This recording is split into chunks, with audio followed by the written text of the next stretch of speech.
जी बलराम जी, अपने बारे में कुछ बताइए। सर मैं बलराम यादव राजस्थान के अलवर जिले के किशनगढ़ खंड से बिलोंग करता हूँ। और मैंने सर 10 साल भारतीय सेना में सुबेदार के पद पर रहते हुए सेवा दी। उसके बाद में 8 साल तक डीआरडीओ के अंदर बतौर इंस्ट्रक्टर सेवा दी है मैंने। उसके बाद में रिटायरमेंट होगा। रिटायरमेंट के बाद में अक्टूबर 2015 से श्री कृष्ण छात्रावास जयपुर के अंदर हॉस्टल वार्डन के पद पर कार्यरत हूँ। तो वर्तमान में आप क्या कर रहे हैं? सर हॉस्टल वार्डन हूँ मैं, श्री कृष्ण छात्रावास जयपुर। अच्छा, ओके, ठीक है बलराम जी। मैं नेक्स्ट इंटरव्यू पहले के पास आपको मूव करता हूँ एमके सर के पास। MK sir please. हाँ, बलराम यादव जी कैसे हैं आप? सर बिल्कुल ठीक हूँ सर मैं। बलराम यादव जी, आप अपना रोल नंबर बताइए। सर मैं सर ठीक से मैं मेरा वहां पे रखा हुआ है सर, मैं ऑफिस में बैठा हूँ एक्चुअली, मुझे ध्यान नहीं है ठीक से, मैं चेक कर लूंगा। जी, बलराम यादव जी, आपको रोल नंबर आपका याद होना चाहिए because you are facing an interview. Right sir, right sir. ठीक है, ओके। सुबेदार मेजर के पोस्ट से रिटायर हुए हैं आप? जी सर, जी सर। कहाँ थी आपकी लास्ट पोस्टिंग? किस यूनिट से आप हुए हैं फाइनली रिटायर? सर मैं डीआरडीओ में था। आखिरी मेरी वैसे मैं स्कूल ऑफ आर्ट देवलाली है, उसके अंदर इंस्ट्रक्टर था मैं, वहां से मेरा डीआरडीओ में सिलेक्शन हो गया था। मैं डीआरडीओ पिलानी जो झुंझुनू के अंदर है अभी वर्तमान में, मैं वहीं से रिटायरमेंट हुआ, वहीं मैंने 8 साल सेवा दी। अभी डीआरडीओ के चेयरमैन कौन है, डायरेक्टर कौन है डीआरडीओ के? सर डीआरडीओ के सतीश साहब है फिलहाल अभी, डॉक्टर जी सतीश साहब, जी सतीश रेड्डी साहब। ठीक है, तो आपने कभी ऑपरेशनल ड्यूटीज, फील्ड ड्यूटीज की हैं आर्मी में? Sorry sir? आपने कभी फील्ड ड्यूटीज या ऑपरेशनल ड्यूटीज की है आर्मी में, यूनिट में, किसी यूनिट में? जी सर, जी सर, ऑपरेशन ड्यूटी की है सर। आपकी पोस्टिंग कहाँ कहाँ रही है? सर मैं अजमेर में भी मैं पोस्टेड रहा हूँ, 2 साल अजमेर में रहा था पीसी स्टेशन में। उसके बाद मैं श्रीनगर में रहा हूँ, प्रॉपर श्रीनगर। उसके बाद आपकी आवाज में, बलराम यादव जी मैं 1 मिनट रोकूं, आपकी आवाज में थोड़ा इको आ रहा है, मतलब थोड़ा सा क्लियर नहीं आ रही है आपकी वॉइस। जी सर, आप मैं कोशिश कर। अभी, हाँ हाँ, थोड़ा थोड़ा आप थोड़ा स्लो बोलिए, धीरे बोलिए, आप तो शायद ना आए आवाज। ठीक है, या आपके आसपास कोई दूसरा मोबाइल तो ऑन नहीं है जिसका इंटरनेट ऑन है? सर मोबाइल तो नहीं है, मैं ऑफिस में अकेला ही हूँ मैं सर, मैंने इसलिए सभी को बाहर निकाल दिया था कि मेरा इंटरव्यू है इसलिए। ठीक है, ठीक है, ठीक है, आप बताइए अब कि कहाँ कहाँ पोस्टिंग रही है आपकी? सर मैं अजमेर में रहा था नीचल में, जब मैं ट्रेनिंग करके आया था। मैंने नासिक में ट्रेनिंग किया था और उसके बाद मैं अजमेर में सिपाही के तौर पर रहा। उसके बाद सर मैं यहाँ से श्रीनगर चला गया था, श्रीनगर में रहा मैं 2 साल। उसके बाद सर श्रीनगर से फिर मैं पुंछ में रहा। पुंछ जगह है एक जम्मू कश्मीर में। हाँ, ठीक है, पुंछ में रहा, पुंछ में रहा। उसके बाद सर कुपवाड़ा में भी रहा हूँ मैं। कुपवाड़ा के अंदर मैंने 2 साल सर्विस, लगभग 1 साल किया वहां से। फिर मैं कोर्स के लिए, स्टाफ कोर्स के लिए आ गया था स्कूल ऑफ पार्टी देवलाली में। और फिर देवलाली से महाराष्ट्र में नासिक के पास में देवलाली के अंदर में, वहां पर कोर्स खत्म होने के बाद में, क्योंकि मैं कोर्स टॉप पर था तो वहीं पर इंस्ट्रक्टर रखा था मुझे, तो 3 साल में वहां पर इंस्ट्रक्टर रहा था। और वहां से उसके बाद सर मेरे को डीआरडीओ के अंदर में चयन कर दिया गया था। तो डीआरडीओ में बताओ मिसाइल इंस्ट्रक्टर, अग्निमान मिसाइल इंस्ट्रक्टर के मेरे को पिलानी भेजा। और पिलानी के अंदर ही मैंने बाकी मेरी 8 साल सर्विस पिलानी में। ठीक है, तो आपने जब पुंछ और कुपवाड़ा में ड्यूटीज की हैं, तो आप थोड़ा बताएंगे कि वहां पे क्या ऑपरेशनल हर्डल्स आते हैं आर्मी के सामने और उसको कैसे फेस करती है? सर आर्मी के सामने चुनौतियां ऑपरेशन में जो होती है, जो मैंने भी किया है, जो मुझे प्रैक्टिकली जो मैंने देखा वहां पे जो समस्या आती है, वो सबसे बड़ी समस्या तो ये आती है कि सर वहां पर अभी तक जो था, जब तक मैं था वहां पे, तब तक तो ये था कि वहां पर सिविल जो पॉपुलेशन है, वहां की जो सिविल जनता है, उसका इतना अधिक सहयोग नहीं मिल पाता जितना सहयोग हमें मिलना चाहिए। और हमारी जो सिक्योरिटी होती है वो सीजत हो जाती है, सिक्योरिटी हमारी लीक हो जाती है। और जो सिविल पॉपुलेशन है वहां की, जो लोकल पब्लिक होती है, वो ज्यादा सपोर्ट करती है असामाजिक तत्वों को, जो कि मिलिटेंट वगैरह होते हैं, उनको सपोर्ट करती है, जिससे हमें बहुत ज्यादा प्रॉब्लम होती थी ऑपरेशन करने में। एक तो सबसे बड़ी समस्या ये है। सर दूसरा समस्या वहां पर जो है अभी बीच में जब मैं वहां पे था पहुंचा, उस समय एक घटना घटित हुई थी। उस समय किसी मेरी यूनिट के एक जवान ने एक गाड़ी रोकी नहीं और उसको वहां पर उसने फायरिंग शुरू कर दी थी। उसके बाद में उसमें पॉलिटिकल प्रेशर शुरू हो गया, पॉलिटिक्स उसमें इन्वॉल्व होगी। उसके बाद उसमें काफी बहसबाजी, तो फिर उसके बाद थोड़ा सा टफ माहौल हो गया था हमारे बीच में कि डर लगने लगा था कि यार कभी, क्योंकि दोनों तरह से डर थे। उधर तो मिलिटेंटों से डर लगता था, वो पता नहीं कहां से आ जाए, कहां से फायरिंग करते। उसका डर ये था कि अगर किसी को, अगर हम ज्यादा पावर का इस्तेमाल करें इस तरह से, अगर कुछ जब अपनी जान के लिए, अपनी जान बचाने के लिए या संदिग्ध अवस्था में अगर वो गाड़ी नहीं रोक रहे, उस पर फायरिंग करती, तो फिर ये डर लगता था कि मेरी नौकरी चली जाएगी। ठीक है बलराम जी, ठीक है, ठीक है, ठीक है। तो आपको नहीं लगता है कि अभी जब उसको यूनियन टेरिटरी बना दिया है, उसके बाद में ये जो सब हर्डल्स हैं ये अभी कम हो जाएंगे और जो है वहाँ पे आर्मी का रोल भी धीरे धीरे कम हो जाएगा? क्या ऐसा होगा? सर मेरे हिसाब से मुझे नहीं लगता कि बहुत ज्यादा बदलाव होगा। ये हमारा तो रूटीन वर्क आर्मी का ऐसे ही चलेगा जो पहले चल रहा था। हमारी वही ऑपरेशनल ड्यूटियां होगी, चुनौतियां उतनी ही है जितनी पहले चुनौतियां थी, वही चुनौती अभी भी है। हाँ ये जरूर है सर, इससे बहुत फायदा होगा। फायदा जो होगा वो सर मुझे ऐसा लगता है कि वहाँ की लोकल पब्लिक को फायदा होगा इसका ज्यादा, कि वहाँ पर विकास कार्य होंगे। आर्मी का सर रूटीन वर्क लगता है कि कुछ प्रभावित होगा उससे, वो तो अपने रूटीन वर्क में रहता है, उनको कोई मतलब नहीं राजनीति से कौन क्या क्या हो रहा है, तो वो तो कंटिन्यूस रहेगा। ठीक है।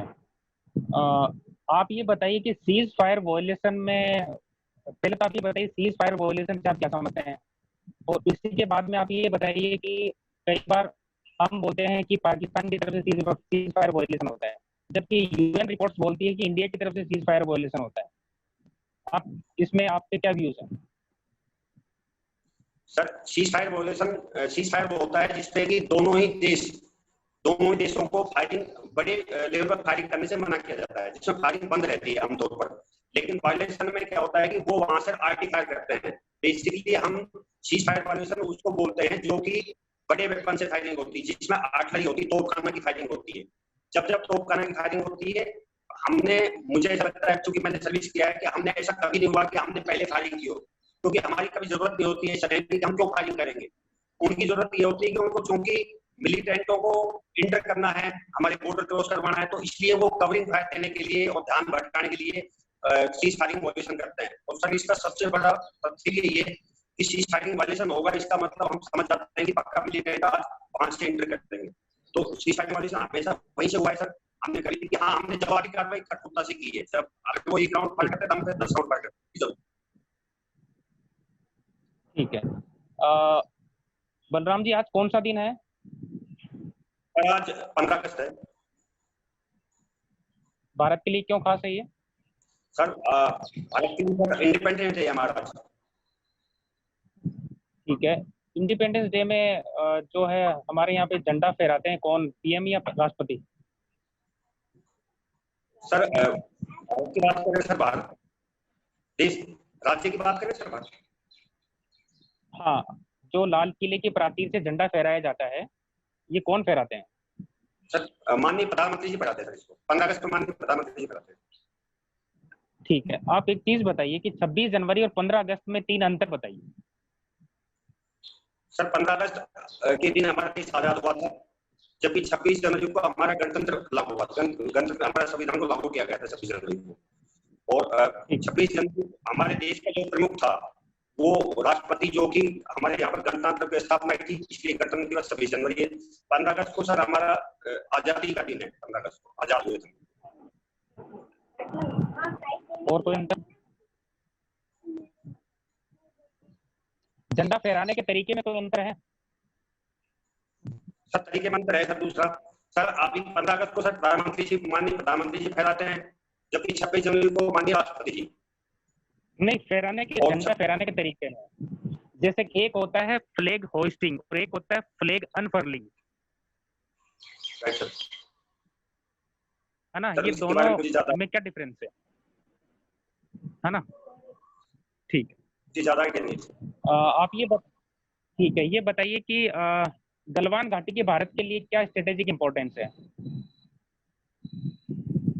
सर गलवान घाटी एक ऐसा क्षेत्र है जो कि हमारे नॉर्थ ईस्ट में पड़ता है, नॉर्थ ईस्ट वाले जो स्टेट है वहां पे जो चाइना का बॉर्डर लगता है वहां पर है गलवान घाटी। और गलवान घाटी एक ऐसा क्षेत्र है जिसके दोनों तरफ ही बॉर्डर है। तो गलवान घाटी के पश्चिम की तरफ भारत, हमारी सेना है, भारत देश की बॉर्डर लगता है, और उस तरफ चाइना का है। सर वास्तविकता तो ये है कि गलवान घाटी संपूर्ण रूप से हमारे के अंदर, हमारे देश में ही है। अभी इसको फिलहाल नो मैन लैंड माना गया है, लेकिन 1962 में चाइना ने जब बलराम जी, मैं जस्ट ये जानना चाह रहा हूँ कि गलवान घाटी की भारत के लिए क्या सामरिक महत्व है ना, स्ट्रेटेजिक इंपॉर्टेंस, सिर्फ इतना बताइए आप। सर भारत के लिए सामरिक महत्व इस संदर्भ में है कि गलवान घाटी ने एक बॉर्डर का एलएसी का काम किया हुआ है वर्तमान में। ठीक है, आप एक ये बताइए कि एसपी सिस्टम और कमिश्नरेट सिस्टम में क्या डिफरेंस है? सॉरी सर मैं सुन नहीं पाया। Commissionerate system and SP system, जी सर, दोनों में क्या अंतर है? सर कमिश्नरेट क्षेत्र, सर मुझे एग्जैक्ट याद नहीं, लेकिन शायद मुझे लगता है 2011 में लागू किया गया था इसको। और ये क्षेत्र वो क्षेत्र होते हैं जहाँ की आबादी के हिसाब से किया था कि जो महानगर है, जितने बड़ी आबादी के जो महानगर है, जिनकी पॉपुलेशन शायद सर 5 लाख या 10 लाख, मुझे कंफर्म नहीं, 5 लाख थी या 10 लाख, उस समय शायद 5 लाख थी, 5 लाख से अधिक को कमिश्नरेट क्षेत्र घोषित किया गया था। और जैसे राजस्थान के अंदर जोधपुर जयपुर को कमिश्नरेट क्षेत्र घोषित किया गया है। और इसके अलावा जो बाकी डिस्ट्रिक्ट हैं वो सभी एसपी उसमें आते हैं। यहाँ पर सर जो ऑर्डर ऑफ रैंक होता है उसका वो सर यहाँ पर जो कमिश्नर क्षेत्र होता है उसमें एसीपी, डीसीपी और उसके बाद कमिश्नर होते हैं, और जबकि बाकियों में उसमें डीवाईएसपी। ठीक है बलराम जी, ठीक है बलराम जी। मेरा लास्ट क्वेश्चन आपसे है कि जयपुर में माउंटेनरिंग एरिया कौन से क्षेत्र में, पर्वतारोहण के लिए जो एरिया है वो कौन से क्षेत्र में? जयपुर में एक माउंटेनरिंग इंस्टीट्यूट है, वो कहाँ है? सर ये मुझे सर मेरे को कंफर्म नहीं, लेकिन सर मुझे लगता है भांगड़ वाला जो क्षेत्र है, भांगड़ कुशलगढ़ वाला जो क्षेत्र है, और जहाँ पर कि अभी इसको शिफ्ट किया गया है अपने वन्य, यहाँ जो जंतु वाले था उसको शिफ्ट किया गया है वहाँ पर चिड़ियाघर को, तो सर वो भांगड़ वाला क्षेत्र ही है। बाकी सर मैं इसमें ठीक है, आप जहाँ आपका हॉस्टल है झालाना, वहीं पे ये पर्वतारोहण का क्षेत्र है, इसीलिए मैंने आपसे पूछा। झालाना सफारी को। ठीक है, मैं आपको नेक्स्ट पैनल मेंबर की तरफ मूव करता हूँ। Yes ma'am please. नमस्कार बलराम जी। नमस्ते। कैसे हैं आप? मैं बिल्कुल ठीक हूँ। आपकी इंटरव्यू डेट क्या है? मैम मेरी 21 अगस्त है। आपकी पोस्टिंग अलग अलग जगह पर रही है जैसा कि आपने बताया। जी मैम। तो आप बता सकते हैं विविधता हमारे जीवन को कैसे समृद्ध करती है?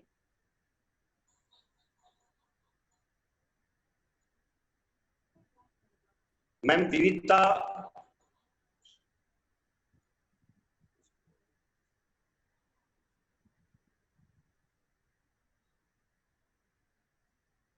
मैम मैं थोड़ा सोच के बताऊंगा।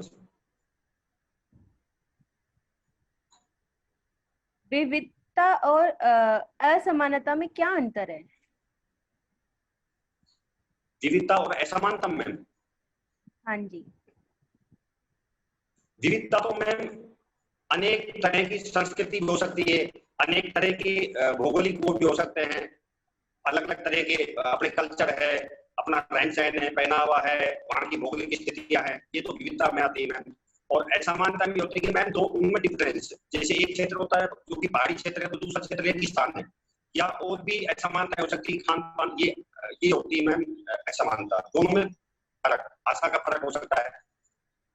और विविधता तो विविधता में एकता, जैसे कि हमारे देश का मूल वो है, वो विविधता में एकता है, वैसे एक विविधता है, अलग अलग भाषाएं, अलग अलग रहन, अलग अलग भौगोलिक स्थितियां। आपके ग्रेजुएशन में 8 सब्जेक्ट रहे हैं, क्या क्या सब्जेक्ट रहे हैं? मैम ज्योग्राफी, हिंदी, लिटरेचर और political science.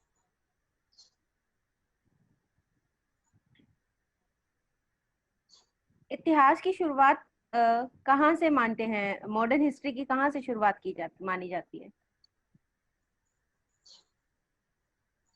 Ma'am modern history की शुरुआत मुगल काल के बाद से शुरू हुई थी, मुगल काल के बाद से, मुगल काल तक मध्यकाल मानते, मुगल काल के बाद से मुगल काल के बाद ऐसे क्या बदलाव आए जिसे हम मॉडर्न हिस्ट्री बोलने लगते हैं?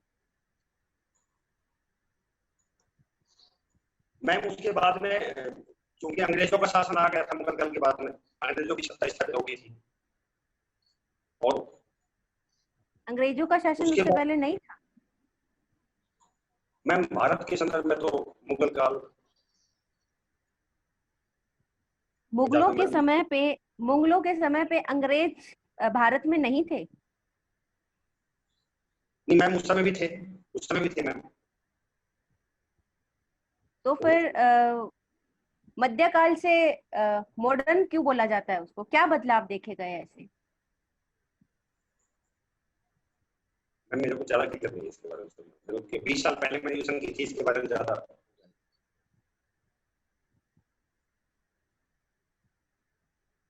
सामाजिक न्याय से आप क्या समझते हैं?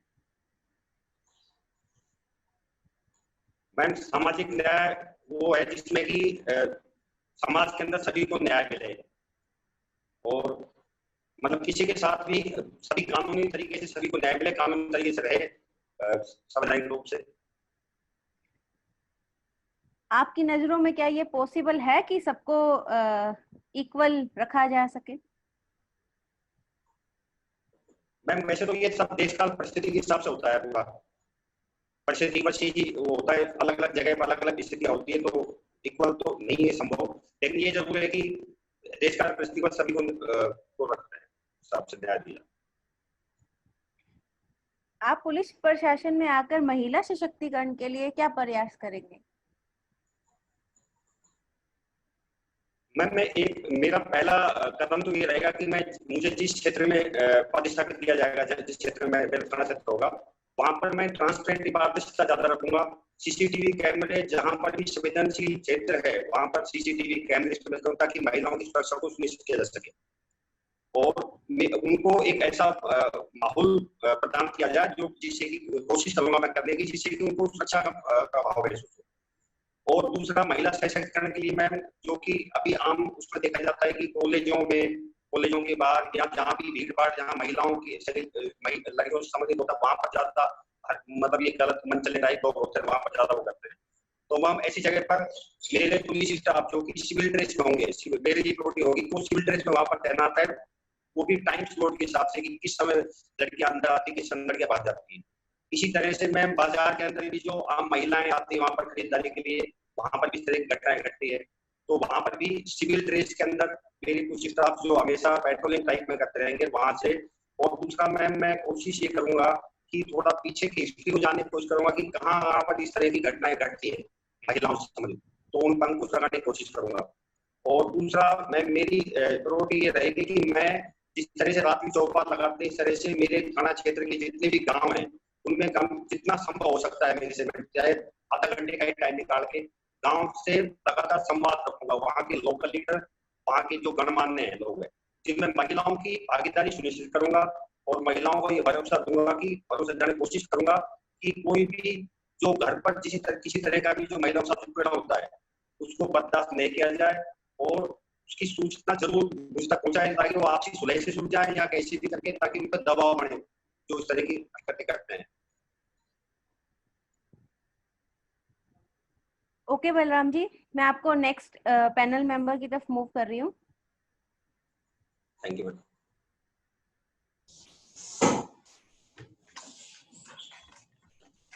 Thank you sir. नमस्ते। नमस्ते, कैसे हो बलराम जी?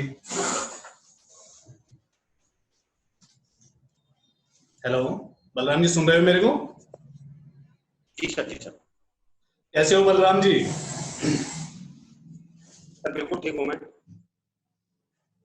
बलराम जी कहाँ से बिलोंग करते हो?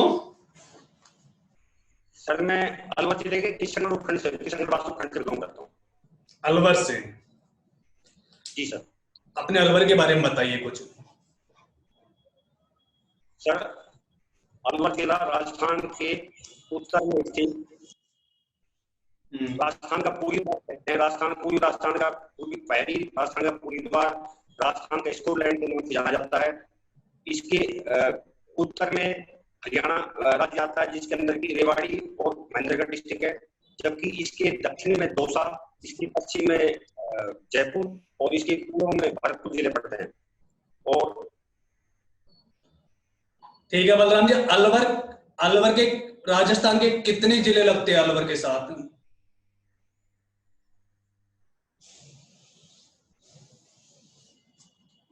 सब ये क्लियर नहीं है। अच्छा, एनसीआर के बारे में जानते हो? क्या है एनसीआर? सर एनसीआर राष्ट्रीय राजधानी क्षेत्र होते हैं, जिसमें कि अलवर जिले को भी शामिल किया गया हुआ है। राजस्थान से अलवर और भरतपुर को शामिल किया है, फिलहाल पहले अलवर को शामिल किया था। तो अलवर की सभी तहसीलें शामिल हैं क्या इसमें?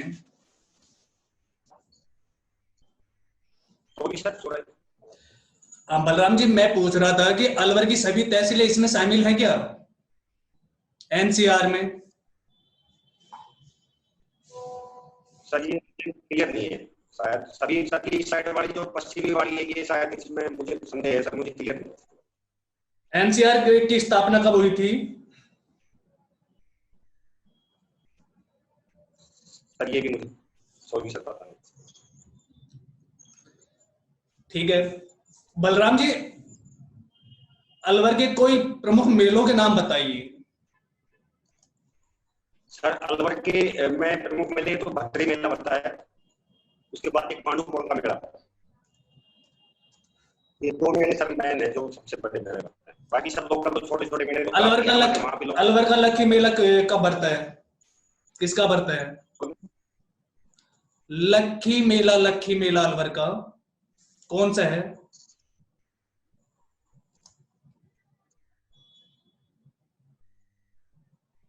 बलराम जी सुन पा रहे हैं?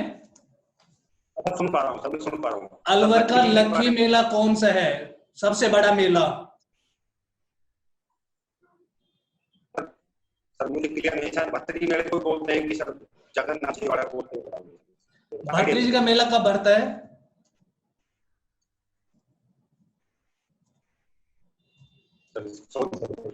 मैं पढ़ नहीं सर। आपके अलवर में तो सरिस्का है ना, सरिस्का अभ्यारण्य? जी सर। जी सर। सरिस्का को नेशनल अभ्यारण्य कब घोषित किया गया? 1978 में किया गया था। 1978 में। और टाइगर अभ्यारण्य कब बनाया गया था?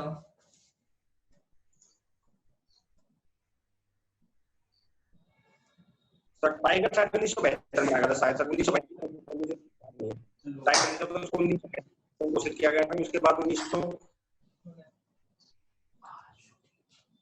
ठीक है बलराम जी। बलराम जी, संसद किन किन से मिलकर बनी होती है? सर संसद, लोकसभा, राज्यसभा और राष्ट्रपति, तीन स्पीकर होती है। तीन से। वर्तमान में लोकसभा के अध्यक्ष कौन है?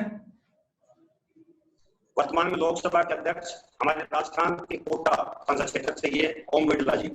ओम बिरला जी। और राज्यसभा के? राज्यसभा के उपराष्ट्रपति जी है, जो कि एम वेंकैया नायडू साहब है। ठीक है। संविधान संशोधन की प्रक्रिया जानते हो? जी सर। बताइए। संविधान संशोधन आर्टिकल 368 के तहत संसद को अधिकार होता है संविधान संशोधन करने का।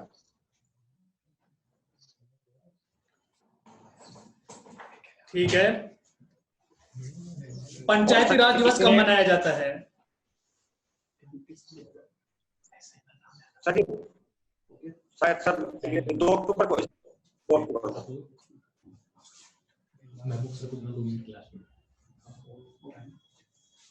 बलराम जी, मैंने पूछा पंचायती राज दिवस कब मनाया जाता है?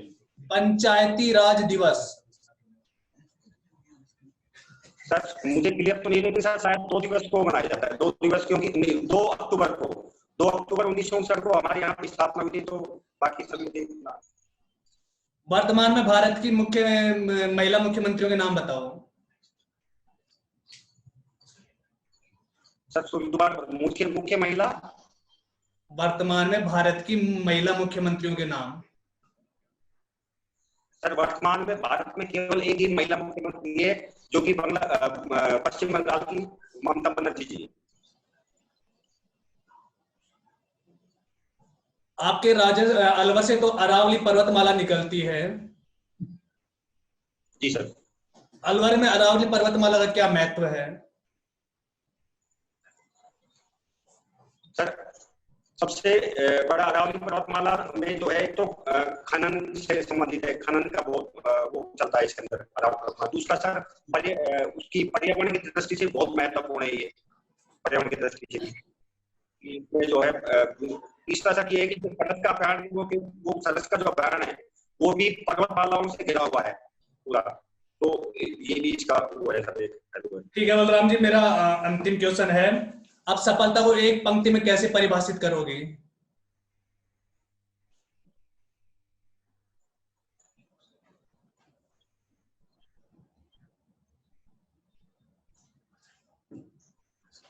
बलराम जी सुन पा रहे हैं? जी सर, जी सर। मेरा क्वेश्चन था, आप सफलता को एक लाइन में कैसे परिभाषित करोगे? सर मेरे हिसाब से सफलता, मैं सफलता उसको मानता हूँ जिसमें आत्म संतुष्टि आपको मिलती है, तो वहां आप सफल है, जहां पर आप संतुष्ट हो जाए। ठीक है बलराम जी, थैंक यू। मैं नेक्स्ट पैनल मेंबर की तरफ मूव करता हूँ। लास्ट राउंड ऑफ क्वेश्चनिंग के लिए Ankit sir, on to you. Balram ji आप मुझे सुन पा रहे हैं? जी सर, जी सर। बलराम जी आप ये बताइए, हम आपको एसआई के पद के लिए क्यों चयनित करें? आपके अंदर ऐसी क्या खूबी है जो बाकी कैंडिडेट्स में नहीं है?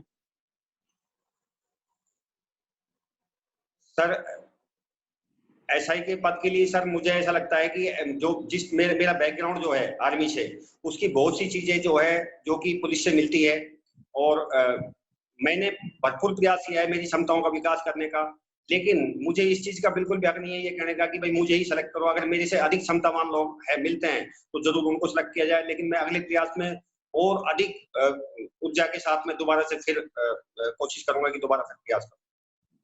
ठीक है बलराम जी, हमने आपको ऐसा ही सेलेक्ट कर लिया है। आपकी ट्रेनिंग के बाद में 2 साल बाद में आपकी पोस्टिंग किसी सांप्रदायिक रूप से संवेदनशील जगह पे होती है, जहाँ पे हिंदू मुस्लिम पॉपुलेशन बराबर है, और वहाँ पे आए दिन दंगे फसाद की खबरें आती रहती है। वहां से एक कावड़ यात्रा निकलनी है। कंडीशन ये है कि फ्राइडे का दिन है, ठीक है, फ्राइडे का दिन है, वहाँ पे कावड़ यात्रा निकलनी है। इंटेलिजेंस इनपुट्स ये कह रहे हैं कि वहाँ पे दंगे कराने की साजिश है पूरी। ठीक है, तो आप बेस्ट सुटेबल टाइम बताइए कि आपके हिसाब से बेस्ट सुटेबल टाइम क्या होगा कावड़ यात्रा का प्रोसेसन वहां से पास कराने का। आप एज ए एसएचओ किस टाइम, आप एज ए एसएचओ या एज ए एसआई कौन से बेस्ट सुटेबल टाइम की अनुमति देंगे?